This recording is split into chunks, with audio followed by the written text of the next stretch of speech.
नीरज, मैं चाहूँगा, क्योंकि अब दुनिया आपको जानती है। मैं आपको बता रहा हूँ, आज हम टोक्यो में जब आ भी रहे थे इस तरफ, तो लोग हमें देख के बोल रहे थे, आर यू इंडियन? हमने कहा हाँ। बोल रहे हैं कि that boy who won the gold medal yesterday. हर कोई हमें आपके नाम से बुला रहा है कि नीरज चोपड़ा, नीरज चोपड़ा, यहाँ पर भी।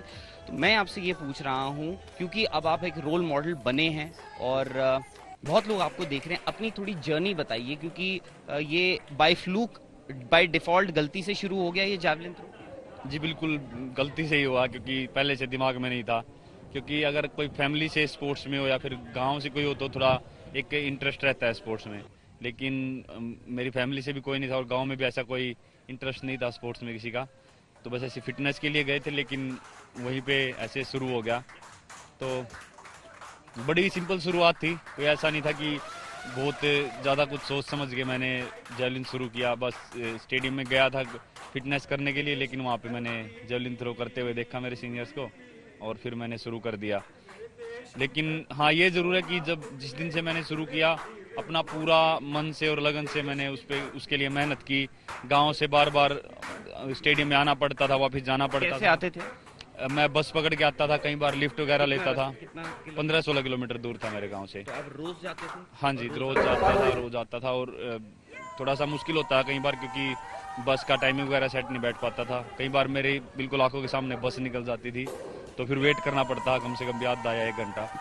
तो बिल्कुल वो आसान नहीं था, लेकिन मुझे लगता है कि वो टाइम बहुत ही जरूरी था एक उसके लिए एक मेरा खुद के चेक करने के लिए भी, कि भाई मैं ऐसे उस टाइम को झेल सकता हूँ कि नहीं।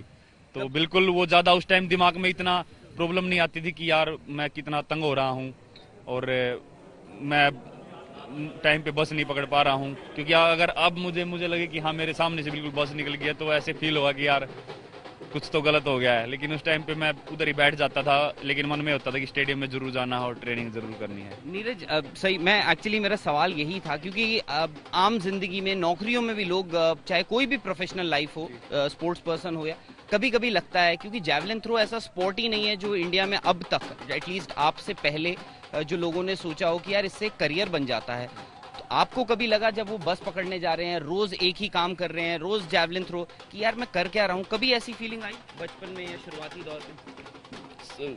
सही बताऊं तो उस या टाइम किसी तक ने इतना। कहा हो आपको, यार ये क्या कर रहे हो आप? हाँ, कहते तो बहुत लोग हैं, ये तो जरूर कहते हैं कि क्या कर रहा है, पता नहीं कुछ करेगा भी कि नहीं, ऐसे ही जा रहा है।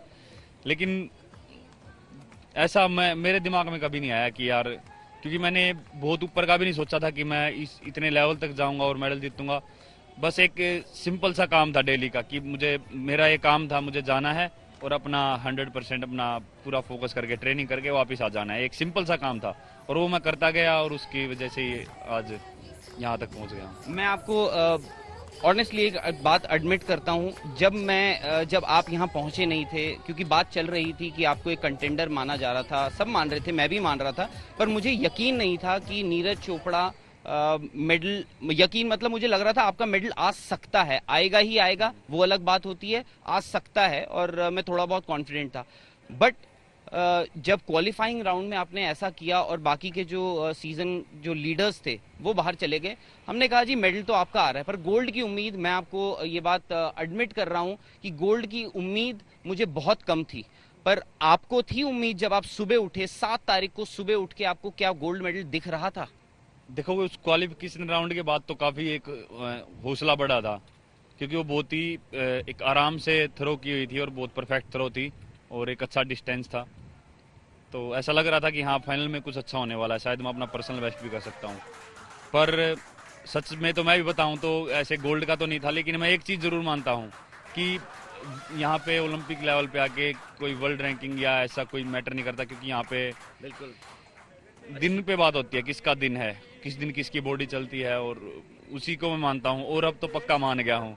क्योंकि ये एक बहुत ही एक अलग कंपटीशन था, बहुत अच्छे कॉम्पिटिटर थे और कहीं तो क्वालिफाई राउंड में ही बाहर हो गए और फिर फाइनल में देखो इतना जबरदस्त थ्रोअर है जोहानस वेटर, बिल्कुल। वो बेस्ट 8 से बाहर हो गया। एक अचंभा, मुझे सच में ऐसा लग रहा है, अभी तक मुझे समझ नहीं आ रहा कि क्या हुआ क्या है। बताता हूँ, ये लेकिन हुआ ये है कि नीरज चोपड़ा ने गोल्ड मेडल जीता है। नीरज, क्या ये फीलिंग सरियल है, कि मतलब अभी लगता है कि यार ये क्या हो रहा है, कि मतलब हुआ क्या है अब, कि रियलाइजेशन होती है कभी कभार थोड़ी लेट होती है, कुछ दिन लग जाते हैं, महीने लग जाते हैं, सालों लग जाते हैं ये पता लगने में। इस सरियल लगता है कि यार गोल्ड मेडल गले में आपके। हाँ देखो, है तो मेरे गले में, लेकिन अभी तक शायद वो पूरी तरह वो पूरी फीलिंग आई नहीं है, क्योंकि मुझे लगता है कि जब इंडिया जाऊंगा, और मैंने ज़्यादा फ़ोन वगैरह भी कुछ ज़्यादा अभी यूज़ नहीं किया है कि मैं देख सकूँ कितने लोगों ने मुझे वो किया है। अभी तक तो बस आप सभी से बात कर रहा हूँ मैं, मीडिया से, और शायद इंडिया जाऊंगा तो इस चीज़ का शायद और ज़्यादा एहसास होगा।